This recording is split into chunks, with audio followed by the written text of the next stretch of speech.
Hello, Phil Collins.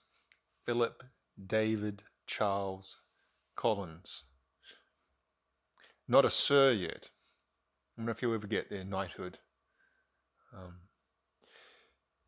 but yeah, Phil Collins, someone everyone knows. Everyone's heard a lot of his songs a million times over. And someone who I've always had a soft spot for, I think. I feel a bit sorry for sometimes some of the flack he gets.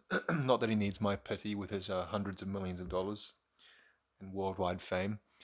Um, so I'll just have a look at what I've got here. So all of these are secondhand. I've never bought a new Phil Collins CD in my life, album in my life. So these are all being bought over the last 3 years, all secondhand, and all would be ranging between 50 cents and $2. Let's start off here with one of his greatest hits collections, Phil Collins Hits. This was released early 2000s, 98, sorry, late 90s, 1998. And it has all the songs on here you would imagine. Here we go, there's the price tag. I bought it for $2 in 2020. Um, yeah, all the songs you would imagine to be on a Phil Collins greatest hits.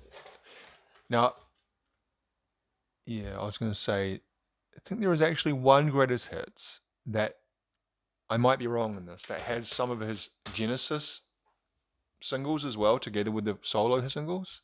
A bit like there's that Sting and the Police greatest hits, and there's also an Eric Clapton and Cream greatest hits. So it's not unheard of to kind of have stuff from a solo artist's previous band work.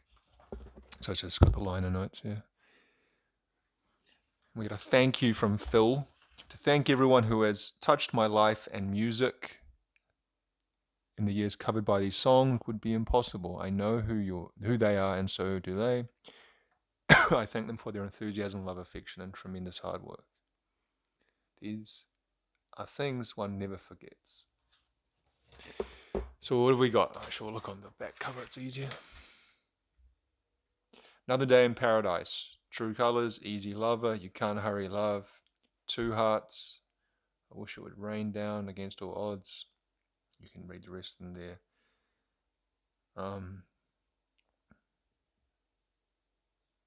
Yeah, so all the hits from the 80s and 90s, because this was from 98. Has he had any hits in the 2000s? Not really, or not that I can think of. I'm sure he's had things being played on radio, and that if he did put a greatest hits out now, he would probably include some of the things. I know, actually, the Tarzan song. Well, what year was that from? The Son of Man and You'll Be in My Heart, I think. Hang on. He's actually only had two albums in the 21st century. So he's got.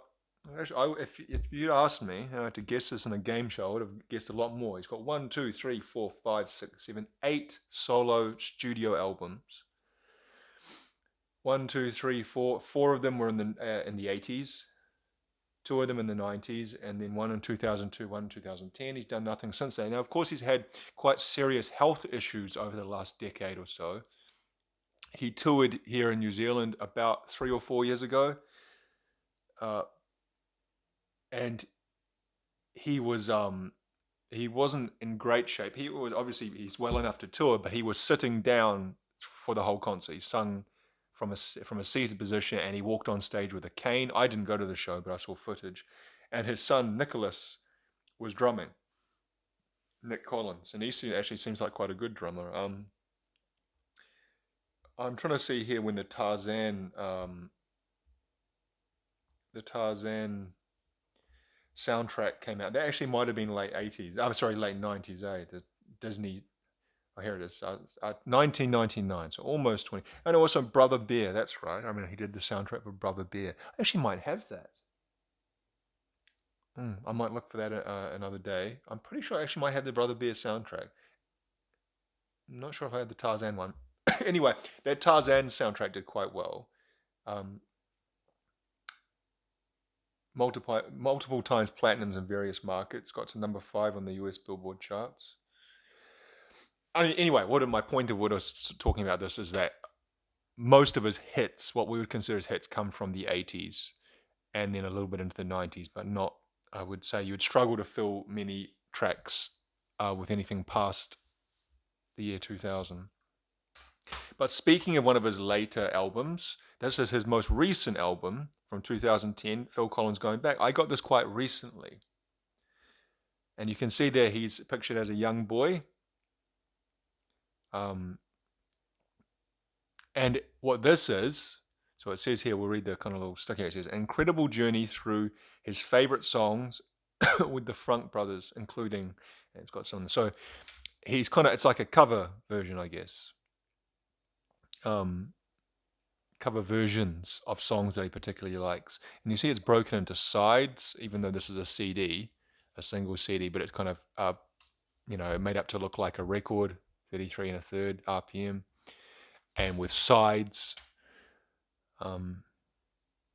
So yeah, so it's covers of 1960s Motown and soul standards. It actually didn't. I guess this is to be expected with Phil Collins because he has such a massive fan base and residual fandom.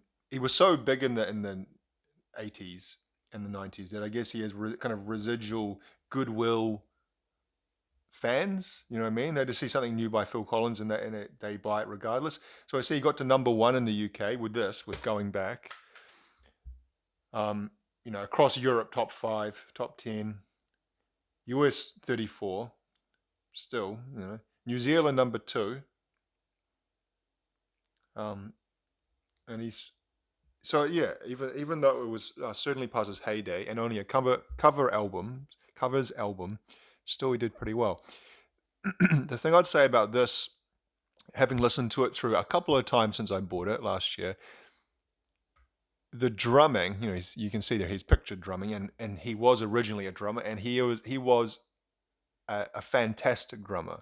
As much as people might deride his solo stuff as kind of soulless and commercialized and overproduced, the drumming he did with early Genesis, and I'm not a drummer, but just listening to it, and then also the number of drummers who I respect who cite him as a huge influence. He was an amazing drummer. Being a drummer in a prog rock band in the 70s, you had to have chops. They didn't just let anyone into those kinds. You wouldn't be able to do it. So yeah, he's What I was saying is that, okay, my point originally was that the drumming in this and the album before this, Testify, which was from the early 2000s, both have a pretty awful drum sound. Testify in particular has got a very tinny drum sound, super thin, which I don't know what they used or who they used. Like I know that I think by this stage he was past drumming. He wasn't actually drumming anymore. But it's not even the drumming ability of the person, whoever was drumming on this. It was more the production of it. Oh no, hang on, sorry. He was drumming on this, it says. He did drum on it. Anyway, okay, so we got that one. Now, I do have, where is it? 2 copies of But Seriously, because I forgot I had it. These would have been 50 cents. Can't imagine, because it's a very common album to see out in the secondhand shops, because it sold, mega millions of copies when it came out. And so you see it around a lot. This was released in 1989. I guess the big songs from this: Something Happened on the Way to Heaven, I Wish It Would Rain Down, Another Day in Paradise. The idea with this, I believe, from reading interviews and reviews, is that this was meant to be his social conscience album, where he kind of was talking about issues. And, I guess Another Day in Paradise is probably the most famous song off it, and that's kind of talking about homelessness or, that kind of stuff. And this is kind of maybe where some of the, what should we say, people kind of started to resent him a bit because he had been so huge in the 80s and so omnipresent that was one, people would start taking a dislike to what's big on pop, radio. But beyond that, when he released this album, But Seriously, talking about things like homelessness and whatnot, socio-economic and political issues, as opposed to things like Susu Studio or Easy Lover, they thought, well, you're a multi-millionaire who had come out, I can't remember, I think it was actually after this, it was more in the 90s, as, now I don't know if this is true. There's a quote that goes around that he said that if Labour, this is in England, and there's the Labour Party and the Conservative Party, which I guess would be analogous to the Democrats being Labour and the Republicans being Conservative, or whatever the similar party might be in your country. Not exactly, because I think American politics is kind of something into its own that doesn't really match up with any other countries. But on the very basic level, I'd say that's left wing, right wing, Labour, Conservative. He came out and said that if Labour got into power in the next election, he would leave Britain and become a tax exile in Switzerland. And Labour did get into power. This was when Tony Blair's Labour Party got in 1997. And it was a time of change. There'd been how many, 15 or something years of conservative rule, and people were kind of over the Conservative Party and they were ready for something different. And it wasn't a time for some multi-millionaire rock star to come in and say, I don't want this to happen, and I'm going to take my ball and go home if this happens. I don't know if he actually said that, but it's been said he said that. And that's what people think he said. I heard an interview, so that all this stuff's kind of hazy in my memory. I heard an interview probably about 10 years ago where the interviewer brought that up, and he said, actually, I never said that. And he said he had voted Labour his whole life. Which, I'm not sure if I believe that, but yeah, I might be a bit off on that, because like I said, I'm going, all of this recounting of what he said and what he didn't say and what he said up subsequently is just from memory. I know he did go and live in Switzerland eventually. Maybe he married a Swiss lady, and I think, was she the one he divorced by fax, which was another big one. Another reason why people came to hate him is because this would have been early mid-90s. The story came out that he had divorced his wife by fax, like as in, obviously the fax machine was a 90s thing, and when this is what people imagine.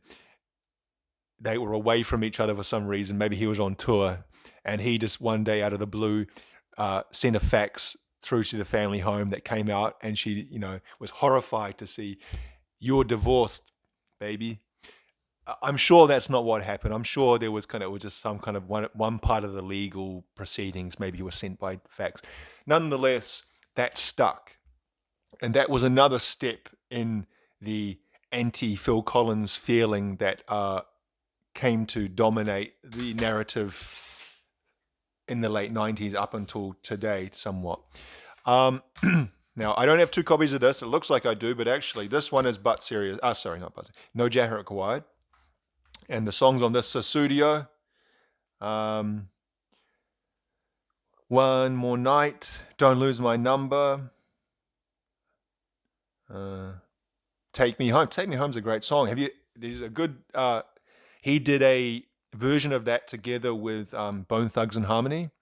Now they change it. They keep the chorus in there, and he's in the video with them. They made a video, but they obviously rap the verses with the like Bone Thugs and Harmony type, quite fast paced rapping, and Phil Collins sings the Take Me Home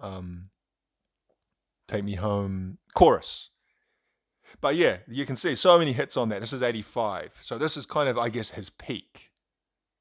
I imagine, I don't know exactly, but I imagine this thing sold millions and millions of albums. And this looks like this is originally from 1985, this issuing. This is not a repressing or anything. You can see there from the style of CD. I assume the liner notes are going to be very sparse as they were at this time. A couple of, we got some lyrics there maybe. There he is, and what a suit. If that doesn't say 1985, then I don't know what does. And then just some information on cleaning CDs.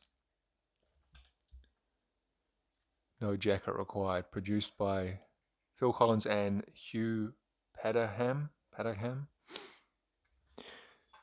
Now the other one I showed before, which was just his face but slightly different, 12ers. I think this is like a remix kind of album. I could never really, when you listen to it, this is 87, so this is 2 years after. This is obviously trying to further capitalize on the huge popularity of No Jacket Required in 1985. No, I don't want these photos. I know that that's from a video. Maybe they were all in the videos. That's a guy from Mad Max. What's the second one? Not Beyond Thunderdome. Is it Road Warrior? I don't know. The second Mad Max one. Everyone knows that guy. Guy goes nuts. It's remixes. They're apparently when the singles were released, they were kind of like maybe the B-sides or something of the singles. I don't know exactly. 12 is, I think they mean by 12-inch singles, vinyl singles, I think is what the idea is. I've only actually listened through this too a couple of times because I've said before, I'm not really a big fan of remixes. I often just don't see the point of them. Yeah. Then we have the last one I have, Face Value, which was his first solo album. This is the one that he first went solo, left Genesis, or at least took a hiatus from Genesis. I don't think they actually broke up, did they? And decided that he wanted to make a solo album, and it was pretty successful. So what have we got on this? In the Air Tonight, of course, is the huge, massive one that everyone knows, and that really, I guess, pushed this album. So it says down here, you cannot really read this. It's white on white almost. Face Value, Phil Collins' solo debut generated 2 American top 20 singles in 91, I Missed Again and The Atmospheric in the Air Tonight. On his own, apart from Genesis, the artist has revealed a solid set of rhythm and blues roots to match his long-time willingness to experiment with sound styles and up-tempo, Motown-inspired numbers. Now, this is also very old. I wouldn't say it's from 81 because I don't know if they were doing CDs in 1981. I don't think they were they? But it would have been somewhere in the 80s. But it actually looks to be in remarkable condition. You can see one little dot there, but the front of it looks like almost like it's been untouched. There's none of those dotting that it often gets, and no like wear or anything. That's quite amazing. I don't think the booklet's going to have anything interesting because it's quite old, just the lyrics, yeah. Now, yeah, I think maybe another thing, a reason why people didn't like him is because he used his face on the front of all the album covers, which maybe people took to be egotistical. I'm just going to move it over so you can see. And when he did the reissues, relatively recently, he did the same but updated. So it was his face as a man in his 60s. The same angle and all that kind of stuff. But they updated it to today, or to whenever they did those reissues. Oh, here's an example. Here we go. I can bring this over. There we go. That's humbling for him, isn't it? I don't think whenever you hear interviews with him, he's always comes across quite a likable guy, like a lad. One of the lads.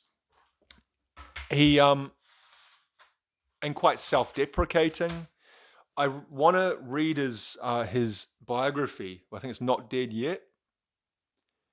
And I actually saw it in the library. I go to the library quite often with my son because we get lots of books for him to read. Sometimes I'll check out the music biographies and get something out every now and then. But I did see it there, but I didn't. I knew that if I got it that time when I saw it, I wouldn't have the chance to read it because I was just so busy with work. I find it hard to kind of get through books nowadays because of work and just like concentration and having other duties, family stuff, and home chores and whatnot. But yeah, I like I said, I kind of felt a bit sorry for him, which sounds silly.